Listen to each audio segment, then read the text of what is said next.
当想到一个有毒的人时，会想到什么？有毒特征并不总是明显的，他们可以在一段时间内不被察觉。审视自己的内心，想想自己是否有了这些特质，可能是一件很有挑战的事情，但它也能让自己有机会成为更好的朋友、家庭成员和重要的人。这支影片就来说说一个人正在变成一个有毒的人的6个迹象。如果你注意到了有这些倾向，也没有必要对自己感到沮丧。影片的目的是帮助我们反思，看看自己的沟通方式或行为是否有任何可以改进的地方，我们可以从改变中受益。那么，让我们开始吧。1. 爱争辩。有冲突发生时，是不是发现自己经常陷入争论或感到兴奋？如果是这样的话，这种行为可能会给周围的人带来不必要的分歧。当然，偶尔和自己生活中的人争吵是很正常的，分歧时有发生，但如果这是一种持续的模式，会发现很难保持和大家的关系平和。可能值得考虑是否由自己开始的争吵是可以避免的。2. 从不承认错误。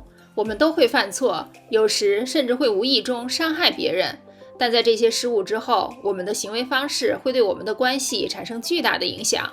在这些情况下是如何应对的？有人不愿承认错误的一个迹象是会经常说我对你的感觉感到抱歉，而不是说我很抱歉。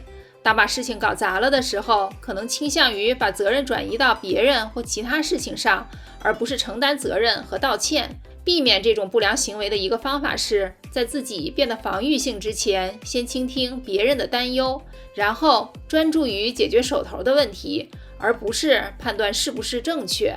3.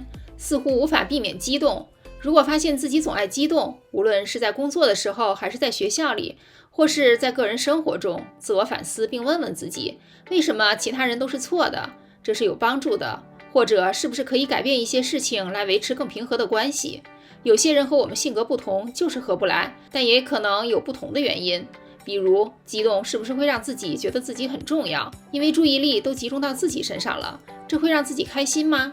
如果会，这可能是一种有毒的行为，可能会对自己和自己生活中的其他人产生负面影响。4. 嫉妒心强，占有欲强。发现自己开始嫉妒自己的朋友或伴侣，进一步考虑这个问题，注意到当自己亲近的人和别人一起出去玩时，自己的感觉如何。如果自己感到有了占有欲强或控制他们的冲动，这可能是一种需要更密切监控的有毒行为。和自己的朋友或伴侣开诚布公地谈谈，设置合理的界限是有益的。当嫉妒的感觉出现时，自我意识也很重要。记住，仅仅因为一个朋友喜欢和别人出去玩，并不意味着你们的关系对他们不那么重要。5. 太好胜了。在正常情况下，竞争是健康的。我们大多数人都想出人头地，觉得自己高于平均水平，但庆祝他人的成功并鼓励他们也很重要，尤其是那些自己爱的人。当听到自己爱的人成功了，是什么感觉？是为他们感到高兴，还是觉得有必要淡化这件事？如果发现自己在贬低别人的胜利，只赞美那些自己的胜利，可能就陷入了有毒的行为中。我们所有人都有获胜的空间，每个人的旅程都不一样，所以每个人的成就也不一样。不要剥夺任何人的权利。最后一点，6. 对别人非常挑剔。当你和谁关系密切时，可能每隔一段时间就会取笑对方吗？这甚至可能是与你的朋友或伴侣建立联系的一种方式，表明你和他们在一起有多舒服。但当你指出别人的缺点时，就可能会越界，让别人对自己感到消极。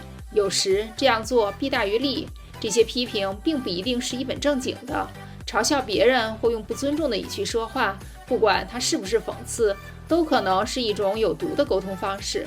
如果发现自己在开玩笑或发表诋毁他人的言论，问问自己，这是否影响了他们的自尊？那么，你有这些迹象吗？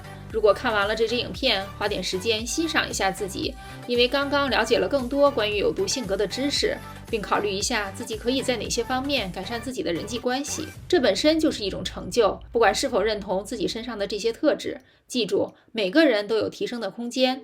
对自己习惯的反思会让自己成为更好的朋友、同事、家庭成员等等。问问别人对你的沟通风格的反馈，包括他们或多或少希望看到你做什么，都是避免不良行为、改善人际关系的简单方法。如果觉得这支影片有帮助，记得点赞并分享给可能也会从影片中有所收获的小伙伴。最后，如果您还没有订阅我们的频道，记得按下订阅并开启小铃铛，这样才能够固定收到我们的影片通知，继续看到我们的影片。参考文献在资讯栏。感谢收看，下支影片不见不散啦！